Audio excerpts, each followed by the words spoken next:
And welcome.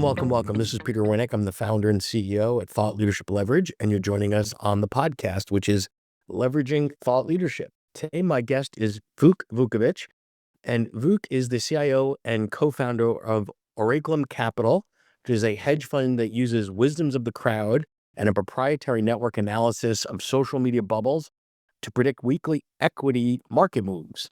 He's got a PhD in political economics and is just an all-around super smart and interesting guy. So welcome aboard, Vuk.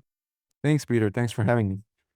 So Appreciate it. tell us a little bit about your journey, because there's an academic piece and then there's the hedge fund piece. So it's really interesting that you sit in a bunch of different areas here, but give us the short version of your journey as a thought leader.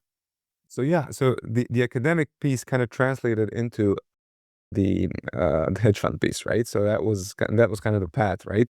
I used to work in academia before, so I have as you mentioned, my PhD from Oxford, and Right. with my two colleagues, one of which is a PhD from physics and the other is a PhD from computer science.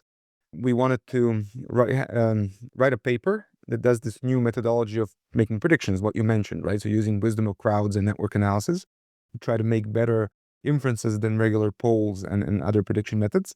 However, we tested this on elections, we tested on students first, but then on elections.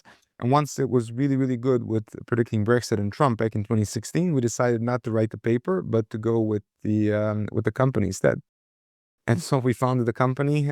So it became part of our academic endeavors, essentially. It was kind of Right. it morphed into it.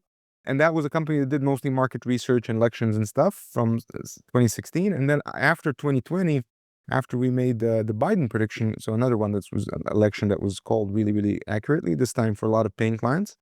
Then we decided, let's try to see if this works on markets, on predicting like weekly market moves. So, the S&P 500, Right. is it going up or down on a weekly basis? And it did. I took 2 years of testing. I took my own money, took $20,000 of my own money, brought it up to $54,000 over 2 years, did it all in the newsletter.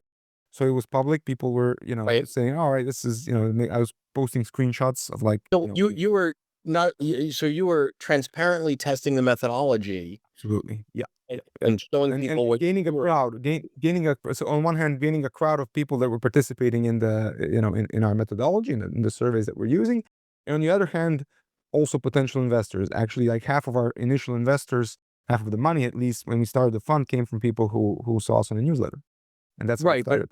so stay there for a minute. So not only were you doing this transparently, but then you're putting your own money where your mouth was, right? People are watching, because it's one thing to have a theory, but it doesn't get more applied than when you're putting your own money up. And what I love about the conversation you and I had a couple of weeks ago was that was really attractive to investors, right? Because picking a political market is interesting and there is a business model there, but picking the direction of whatever, it's the S&P or NASDAQ or whatever, there's a lot more money that can be made and a lot more at stake there. So That was our logic persist to the letter. Absolutely. yeah, Yeah.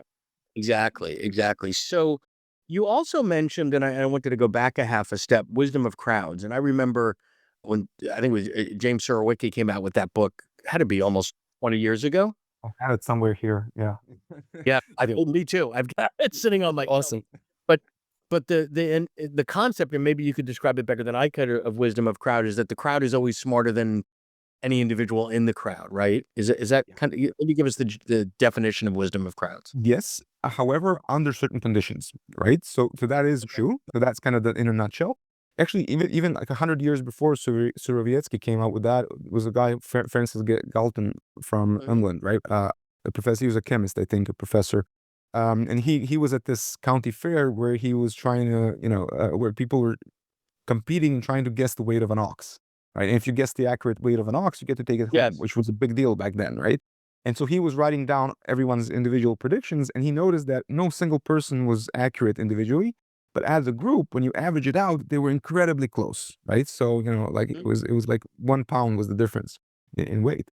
So Rubetsky applied this later, and there was a bunch of papers doing the same, where you have a decentralized crowd where people are not Mhm. influencing each other's opinions, right? So you're not. So for example, if I ask a crowd and one person says one opinion and then everyone else kind of goes with him, that's not that's a biased crowd, right? So you need to have a So they're not decentralized and influenced by the trend of influence so exactly. Right. Yeah. So they're making their predictions independent of Independently. math. Exactly. So that's what so independent of uncorrelated predictions, Yeah. decentralize the pool making and an aggregation mechanism, which is like a survey. So you Yes. need those conditions, and then you can get like kind of to the wisdom of crowds. But with us, it was not just the wisdom of crowds, right? So that was one part, right? If we just use wisdom of crowds for the Trump election 2016 or Brexit, it would not have been enough, right? What really helped us, because as I mentioned, right? So sometimes the crowds can be very biased if Yes. they lean in one direction. So what we use in addition was a network analysis, right? So where we can figure out Right. if some people are in kind of bubbles, right? So you have like a conservative bubble and a liberal bubble, and then those people that are in those like echo chambers, Sure. they tend to be worse predictors, which makes sense, right? So you don't have a good view of how the other group thinks if you're only surrounded by like-minded individuals. I Sure. mean, we all are to a certain extent surrounded by like-minded individuals. But what you really want is heterogeneous groups, right? So let's think of elections, right? Some of your friends are left wing, some of them are right wing, some of them are centrist. So you have a higher probability of getting it right. Whereas, as opposed to someone who is only surrounded with people who are left wing views or right wing views. That's the idea. And when you apply that methodology, you get different weights for people in different levels of the network. And that's how you get a more accurate signal. At least this is what we found. Got it. So your monetization strategy from a thought leadership standpoint is really the hedge fund, right? You've got this unique perspective, you've got this methodology, you've got these frameworks as let's call it a marketing launch, for lack of a better term. You went transparent on this portfolio. People were intrigued.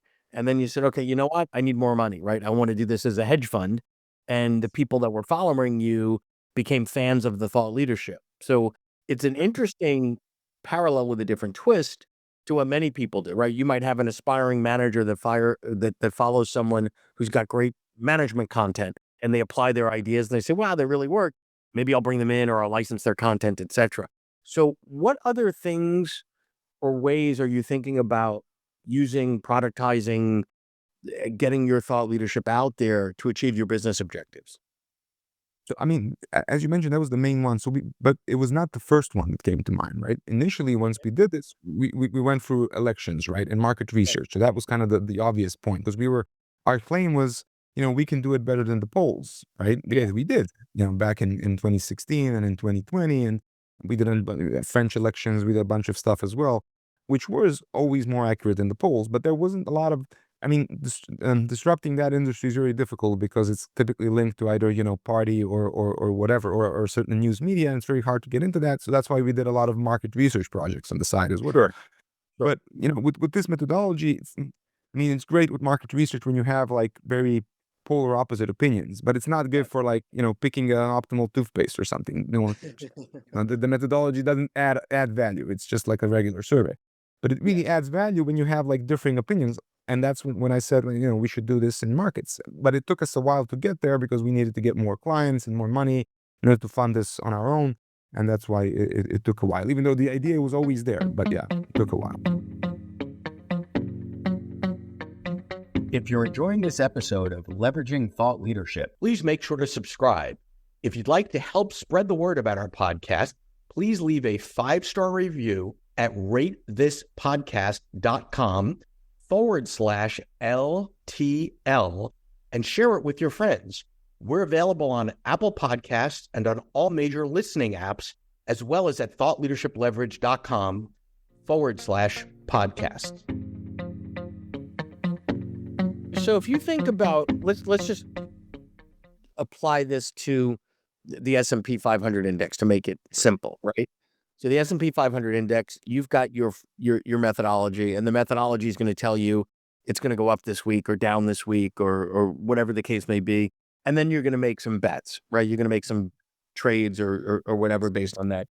At what point does things like regression to the mean and all that come into place? Like, can you beat the market more than the average that the market will return, I guess is my question.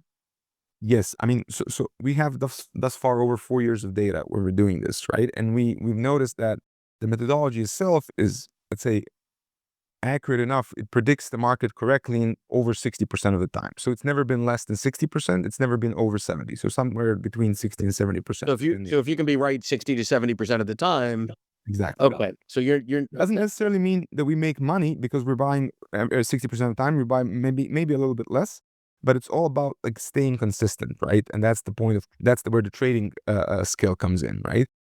So you can be accurate, as much as you want, but if you're not being consistent in following a methodology, you're probably not going to make a lot of money. That's true for every trading out there. So you need to have, the system that works, the signal that works, but you also need to have a consistent trading strategy.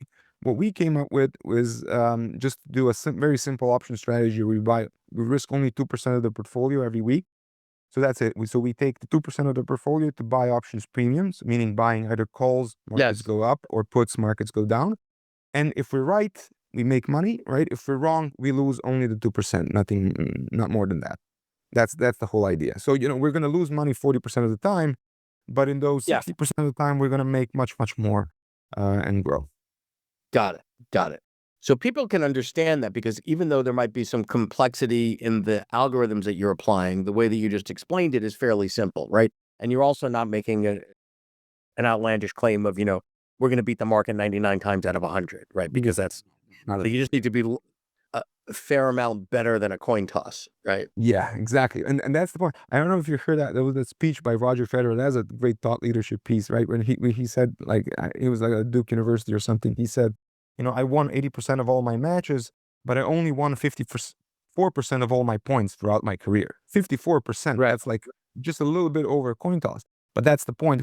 He knows, like, when you're in the zone, when you're in the game, if you lose a point, doesn't matter. You go on to the next one. And that's how you have to think of this, right? So every week for us is a new thing, right? Every week is whatever happened the week before, doesn't matter. Every week we start over. And I need to be in the market every single week because I don't know which week is going to be a good one, which one is going to be a bad one, right? If I knew that, obviously. Well, so going into a different channel of thought leadership, when you talk about something like Black Swan, right? If you miss a week, that could be, I guess in your case, the down week, your downside is capped at 2%, but an up week could be, Had to work 20% or something, or something really extreme.